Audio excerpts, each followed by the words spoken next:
माणसं खरं बोलतात का खोटं बोलतात हे सांगायच्या पद्धती वेगवेगळ्या असतात. म्हणजे कसं गाडीचा हॉर्न वाजला खरं आहे, पाल चुकचुकली सत्य आहे असं म्हणतात.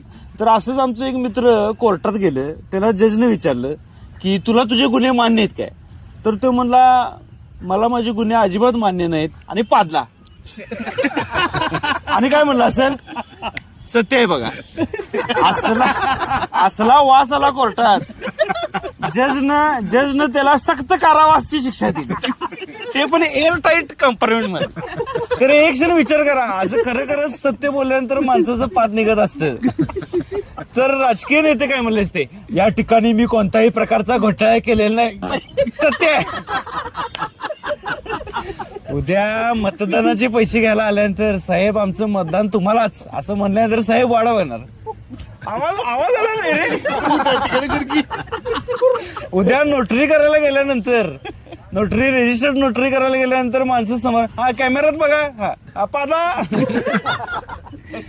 सिरियल मध्ये काय होणार, डॉक्टर बाहेर येणार आणि म्हणणार हमें माफ कर दीजिए, हम आपके पेशंट को बचा नहीं सके.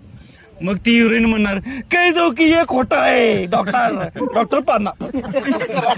हिरोईन म्हणणार जायला खरंच मेला का काय. तर मित्रांनो हे असं सत्य माणसं बोलत असतात. आता योगामध्ये काय होते, काय न करता लोकांचं पाच सुटते. बघितलं माहित आहे ना, योगामध्ये गॅस सगळा योगामधनं बाहेर पडतोय.